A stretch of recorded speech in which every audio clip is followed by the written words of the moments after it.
Very good morning to everyone. मैं विनोद राजपूत आपका अपने परिवार एलाइट ज्ञान पर बहुत बहुत स्वागत करता हूं। आज 23 अप्रैल 2026 के जितने भी करंट अफेयर्स के क्वेश्चन बन सकते हैं हम उनके साथ उपस्थित हैं आपके साथ, तो बने रहिए। आज का अब आपको मैं क्वेश्चंस पे आ जाते हैं। पहला क्वेश्चन है, अप्रैल 2026 में बुल्गारिया के प्रधानमंत्री पद का चुनाव किसने जीता है? आपके ऑप्शंस हैं Vladimir Putin, Rumen Radev, Peter Magyar और लीजे म्यूंग।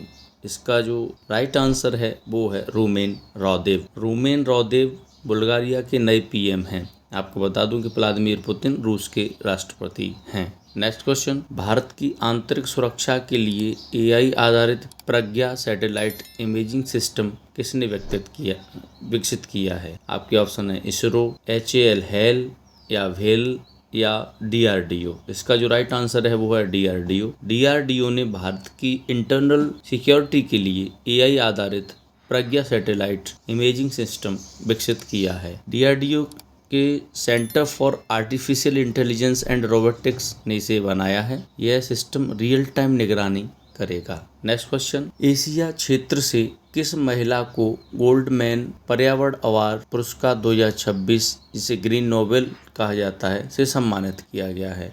आपके ऑप्शंस हैं ईरो तानसे, सारा फिंच, वोरेम किम, अलाना हरले। इसका जो राइट आंसर है वो है वोरेम किम। वोरेम किम को गोल्डमैन पर्यावरण पुरस्कार 2026 से नवाजा गया है। वोरेम किम दक्षिण कोरिया की पर्यावरण कार्यकर्ता हैं। 37 साल के इतिहास में ये पहली बार है कि सभी 6 विजेता महिलाएं हैं। नेक्स्ट क्वेश्चन, यूनेस्को की पीपल एंड नेचर रिपोर्ट 2026 के अनुसार जलवायु परिवर्तन के कारण किस वर्ष तक 90% विश्व धरोहर स्थल खतरे में पड़ सकते हैं? आपके ऑप्शंस हैं 2050 तक, ऑप्शन बी 2040 तक, ऑप्शन सी 2030 तक और ऑप्शन डी है 2060 तक। इसका जो राइट आंसर है वो है 2050। यूनेस्को की जो पीपल एंड नेचर रिपोर्ट 2026 के अनुसार जलवायु इतना ज्यादा परिवर्तन हो जाए कि 2050 तक जो 90% विश्व धरोहर स्थल है वो खतरे में पड़ जाएंगे। आपको बता दूं कि यूनेस्को का मुख्यालय पेरिस, फ्रांस में है। इसके अनुसार 98% जो साइटें हैं पहले से जलवायु परिवर्तन से प्रभावित हैं। वर्ष 2000 में अब तक 3 लाख वर्ग किलोमीटर से अधिक वन क्षेत्र नष्ट हो चुका है। नेक्स्ट क्वेश्चन, निर्यात सुगमता हेतु केंद्र सरकार की रिलीफ योजना के दायरे में किन 2 नए देशों को शामिल किया गया है? ऑप्शन है रूस और चीन, ऑप्शन बी है मिस्र और जॉर्डन, ऑप्शन सी है फ्रांस और जर्मनी और ऑप्शन डी है ब्राजील और ओमान। इसका जो राइट आंसर है वो है मिस्र और जॉर्डन। मिस्र और जॉर्डन को रिलीफ योजना के दायरे के अंतर्गत 2 नए देशों को जोड़ा गया है। नेक्स्ट क्वेश्चन, भारत का पहला 3 टीम वाला फुटबॉल फॉर्मेट खेल ओमेगा बॉल किस संस्थान ने लॉन्च किया है? आपके ऑप्शंस हैं IIT Bombay, option B IIT Delhi, option C IIT Kanpur और ऑप्शन डी है IIT मद्रास। इसका जो राइट आंसर है वो है IIT मद्रास। IIT मद्रास ने भारत का पहला 3 टीम वाला football format omega ball launch किया है। Next question, state of India वेट्स 2024-25 रिपोर्ट के अनुसार किस राज्य में चमगादड़ों की सर्वाधिक प्रजातियां मौजूद हैं? आपके ऑप्शन हैं Meghalaya, option B Uttar Pradesh, option C पश्चिम बंगाल और ऑप्शन डी है केरल।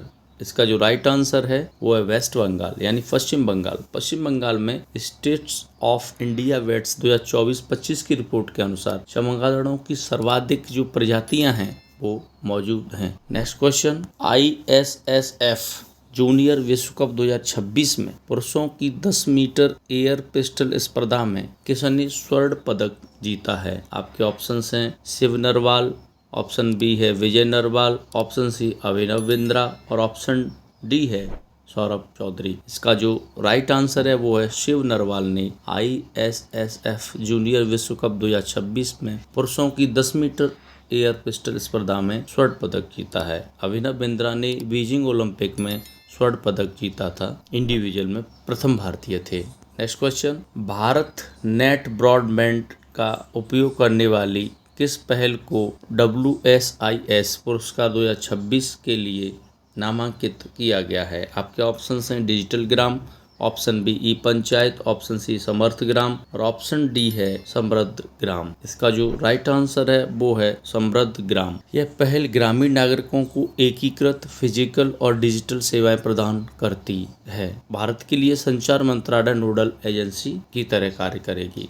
नेक्स्ट क्वेश्चन, अप्रैल 2026 में भारत की 3 दिवसीय राजकीय यात्रा पर आए ली जेमिंग किस देश के राष्ट्रपति हैं? आपके ऑप्शंस हैं उत्तर कोरिया, ऑप्शन बी है दक्षिण कोरिया, ऑप्शन सी वियतनाम और ऑप्शन डी है थाईलैंड। इसका जो राइट आंसर है वो है दक्षिण कोरिया। दक्षिण कोरिया के जो राष्ट्रपति हैं ली जेमिंग अभी भारत की राजकीय यात्रा पर हैं 3 दिवसीय। भारत और दक्षिण कोरिया ने 2030 तक $50 बिलियन द्विपक्षीय व्यापार का लक्ष्य रखा है। वर्ष 2028 और 29 में भारत और कोरिया से हासिल कर लें। नेक्स्ट क्वेश्चन, भारत समुद्रीय बीमा pool India maritime insurance pool के गठन के लिए कितनी राशि की संप्रभु गारंटी को मंजूरी मिली है? आपके ऑप्शन है 10,500 करोड़, 15,000 करोड़, ऑप्शन सी है 12,980 करोड़ और ऑप्शन डी है 20,000 करोड़। इसका जो राइट आंसर है वो है 12,980 करोड़ रुपए का इंडिया मैरीटाइम इंश्योरेंस पूल की राशि को इतनी गारंटी मिली है। नेक्स्ट क्वेश्चन, अप्रैल 2026 में नीति आयोग के ट्रेंड वॉच क्वार्टरली रिपोर्ट का 7वां संस्करण किसने जारी किया? आपके ऑप्शन हैं Suman Beri, option B Amitabh Kant, option C Rajiv Kumar और ऑप्शन डी है वीवीआर सुब्रमण्यम। इसका जो राइट आंसर है वो है सुमन बेरी। सुमन बेरी ही नीति आयोग के अभी उपाध्यक्ष हैं, जबकि नीति आयोग के अध्यक्ष नीति आयोग के अध्यक्ष जो प्रधानमंत्री हैं नरेंद्र मोदी हैं। नेक्स्ट क्वेश्चन, भारत की अध्यक्षता में ब्रिक्स एकेडमिक फोरम की पहली बैठक कहाँ आयोजित हुई है? आपके ऑप्शन हैं New Delhi, option B Mumbai, option C Bengaluru और ऑप्शन डी है चेन्नई। और इसका जो राइट आंसर है वो है नई दिल्ली। नई दिल्ली में ब्रिक्स एकेडमिक फोरम की पहली बैठक आयोजित हुई है। 2026 में ब्रिक्स की अध्यक्षता भारत के पास है। इसकी थीम लचीलापन, नवाचार और सहयोग के लिए निर्माण रखी गई है। नेक्स्ट क्वेश्चन, वित्तीय वर्ष 2025-26 के दौरान इंडिया पोस्ट भारतीय डाक ने अब तक का कितना रिकॉर्ड वार्षिक राजस्व अर्जित किया है? आपके ऑप्शन हैं 12,500 करोड़, 14,296 करोड़, ऑप्शन सी है 15,296 करोड़ और ऑप्शन डी 18,000 करोड़। इसका जो राइट आंसर है वो है 15,296 करोड़, जो 2025-26 के सेशन में भारतीय डाक ने रिकॉर्ड राजस्व अर्जित किया है। नेक्स्ट क्वेश्चन, ऑस्कर स्मिथ उपनाम माओ सांता जिनका हाल ही में निधन हो गया किस देश के बास्केटबॉल खिलाड़ी थे? आपके ऑप्शन है अर्जेंटीना, ऑप्शन बी है ब्राजील, ऑप्शन सी स्पेन और ऑप्शन डी अमेरिका। इसका जो राइट आंसर है वो है ब्राजील। ब्राजील के पूर्व खिलाड़ी थे ऑस्कर स्मिथ जिनका निकनेम था माओ सांता। यह बास्केटबॉल हॉल ऑफ फेम में शामिल एक लीजेंडरी खिलाड़ी थे। 68 वर्ष की आयु में ब्रेन ट्यूमर के कारण इनका निधन हो गया। नेक्स्ट क्वेश्चन, बहुराष्ट्रीय तकनीकी कंपनी एप्पल ने किसे अपना नया सीईओ नियुक्त किया है जो 1 सितंबर 2026 से पद संभालेंगे?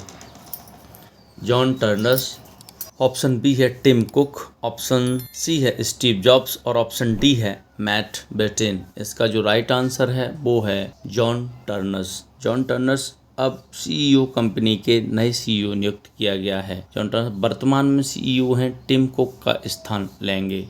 वह वर्तमान में एप्पल में हार्डवेयर इंजीनियर के वरिष्ठ उपाध्यक्ष हैं। नेक्स्ट क्वेश्चन, प्रतिष्ठित लॉरेंस वर्ल्ड स्पोर्ट्स अवार्ड 2026 में sports women of the year का खिताब किसने जीता है? आपके ऑप्शन है Iga Swiatek, Serena Williams, Aryna Sabalenka, Nadia Comaneci. इसका जो राइट आंसर है वो है अरीना सवालेंका। एरिना सवालेंका ने Laureus world sports award 2026 women's जीता है, जबकि मेंस अगर पूछा जाए आपसे तो वो स्पेन के कार्लोस अल्काराज ने जीता है और सेरेना विलियम्स अमेरिका की पूर्व टेनिस खिलाड़ी हैं। नेक्स्ट क्वेश्चन, SIRCMERE ने विश्व का सबसे बड़ा सौर वृक्ष सोलर ट्री कहाँ स्थापित किया है? आपके ऑप्शन हैं अहमदाबाद गुजरात, ऑप्शन बी दुर्गापुर पश्चिम बंगाल, ऑप्शन सी चेन्नई तमिलनाडु और ऑप्शन डी बेंगलुरु कर्नाटक। इसका जो राइट आंसर है वो है दुर्गापुर वेस्ट बंगाल। तो पूछा जाए कि सबसे बड़ा सौर वृक्ष सोलर ट्री कहाँ स्थापित किया गया है तो दुर्गापुर पश्चिम बंगाल में किया गया है। नेक्स्ट क्वेश्चन, प्रतिवर्ष विश्व पृथ्वी दिवस किस तिथि को मनाया जाता है? आपके ऑप्शन हैं 22 मार्च, ऑप्शन बी है 22 अप्रैल, ऑप्शन सी 5 जून और ऑप्शन डी है 16 सितंबर। इसका जो राइट आंसर है वो है 22 अप्रैल। 22 अप्रैल को विश्व पृथ्वी दिवस मनाया जाता है। इसे पहली बार 1970 में मनाया गया। ठीक 1 महीने पहले यानी 22 मार्च को विश्व जल दिवस मनाया जाता है। Next question, ISRO Indian space research organisation वायु प्रदूषण का अध्ययन करने के लिए G20 उपग्रह किस वर्ष लॉन्च करेगा? आपके आंसर हैं, आपके जो ऑप्शंस हैं वो हैं 2026 में, 2028 में, 2027 में, 2030 में। इसका जो राइट आंसर है वो है 2027 में। 2027 में इंडियन स्पेस रिसर्च ऑर्गेनाइजेशन वायु प्रदूषण का अध्ययन करने के लिए G20 उपग्रह लॉन्च करेगा।